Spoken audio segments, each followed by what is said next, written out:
an introduction to our restoration strategy for family and life services, an overview of the plan. A presentation from Plan Council Ontario Family and Life Services Committee. The true measure of any society can be found in how it treats its most vulnerable members. Gandhi. Here's our plan for children and youth services. Our Family and Life Services Restoration Plan includes restructuring, renovation, removal, and renewal to the current social service structure by removing programs and incentives that encourage poverty, loneliness, insecurity, and separation of family, and replacing them with more life-supporting programs. Reframing child protective services, youth protection and employment, family and welfare services, abused people support, senior care services, special needs, unemployment, and affordable housing services.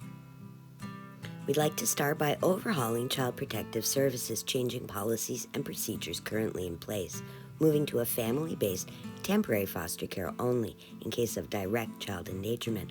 Otherwise, focus on helping transform and heal in the home, focused on working with the whole family to improve the situation.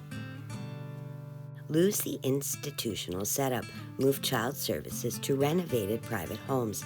All services connected will be represented in each location, like peacekeepers or security, health and wellness assessment for triage purposes only, child care specialists for physical, mental, emotional, spiritual well-being, extra immediate care and support for any child who was abused, a box full of toys, safety rooms, support group coordinators, all under one roof, so that it feels more like a visit to an auntie's house instead of CPS.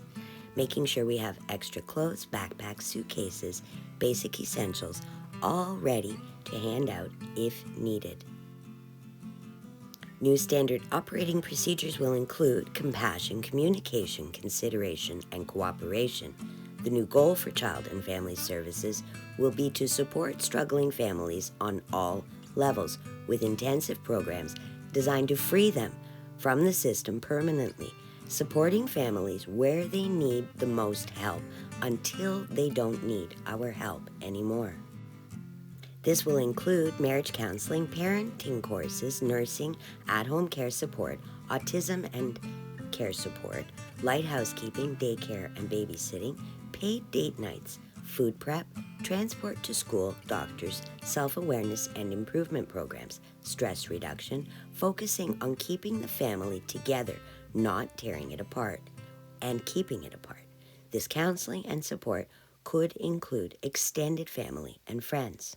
We would like to redirect the foster care program to focus on family and friend support first, keeping kids with people they already know and love, while entire family gets help directed towards reunion with family for children who need to be removed from the home for their safety, with temporary separation as the main goal.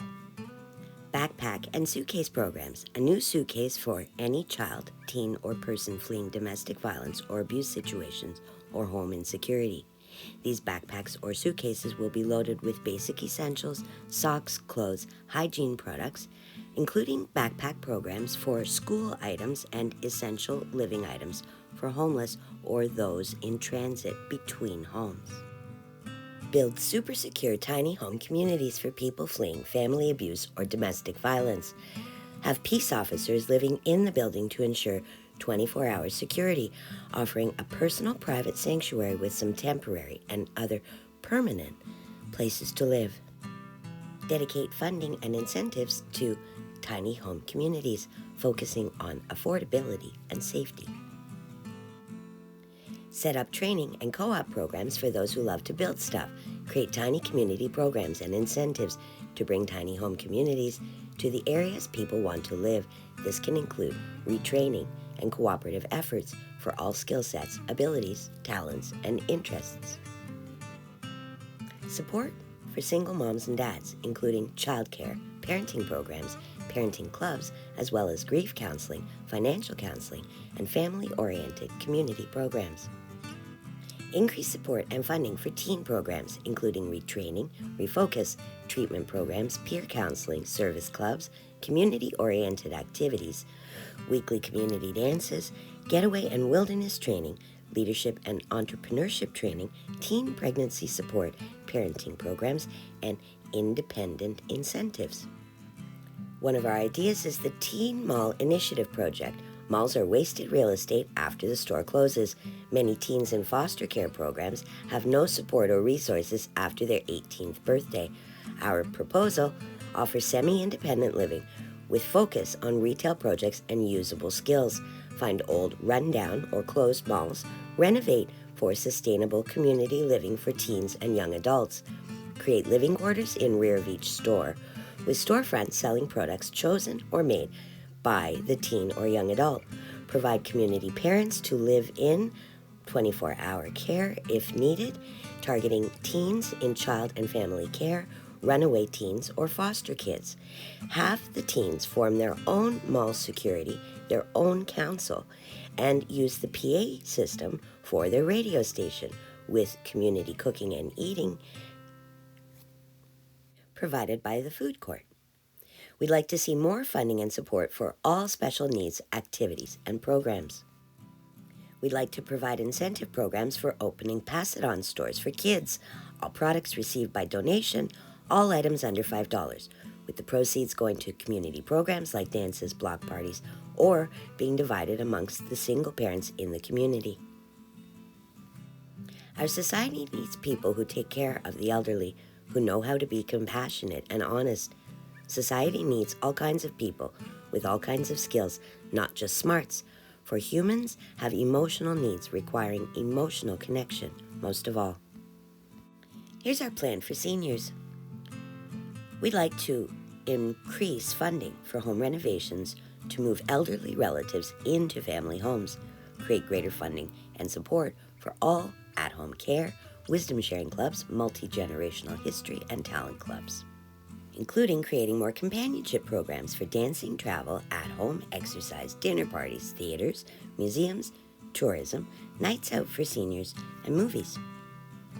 We'd like to improve senior care by including more personal care programs like Adopt a Grandparent or Grandkid program, greater funding for all community centers running senior programs, fund a minibus project to offer free transport to all appointments, including doctors, dentists, etc. Companionship support programs for families with seniors include home companions, overnight care, security care, transportation, entertainment, light housekeeping, food prep, and dining companions. We'd like to start a teen to senior technology training, pairing teens in the know with seniors in the need for technology support and app understanding. We'd like to start some landscaping and handyman programs for seniors and those unable to maintain their property. Greater support for grieving families, including counseling, healing, and emotional support. Incentives for all communities participating in community snow shoveling programs. Incentives for community car guy, plumbing guy, and electrician guy clubs, connecting retired professionals in auto and home repair enthusiasts together with people in need of dependable services. Great for all ages with no knowledge or experience in these areas. Our plan for restoration of Indigenous communities and services is to double all financial support currently budgeted for, with the focus on improving standards of living while working towards eliminating overcrowded homes. With greater funding for Indigenous sports, arts, dance, and Indigenous people. More to come on this front. Our plan for cultural awareness, arts, and celebration, enhancing enjoyment of life. Increase funding for all art programs, including visual arts, painting, sculpture, photography, digital art, dance, and music. Offer incentives for community music festivals, local talent nights, artist breakfasts, and retreat programs, funding for all community art galleries and theaters. Hold a contest to see who throws the best block party and offer incentives for community block parties, community dances, and festivals, bragging rights included. More funding for creative interactive museums and libraries, Tales for Tots programs, Mommy, Daddy, and Me, teen mystery, comic book clubs, D&D clubs, game nights, and movie nights. greater funding and incentives for community picnics, block parties, cultural cookouts, and cultural awareness programs. A community fruit tree program for any community wishing to grow and share community fruit. Here's our restoration plan for the homeless. Homeless people are not socially inadequate. They are simply people without homes. Our plan for eliminating home insecurity is to bring the services to where the people are, retraining or refocus of existing skills, and creating tiny home and pocket home communities and neighborhoods for more affordable living. We'd start with more diverse, affordable housing opportunities by renovating old hotels and office spaces, foreclosed or repossessed buildings, turning them into self-sustaining multi-optional private living for singles, families, and seniors in a sustainable community environment. We'd like to use prefabbed homes like Boxable to create tiny home communities quickly, as each home only takes a few hours to set up. These prefab homes can be linked together for larger families or to function as a community restaurant, etc.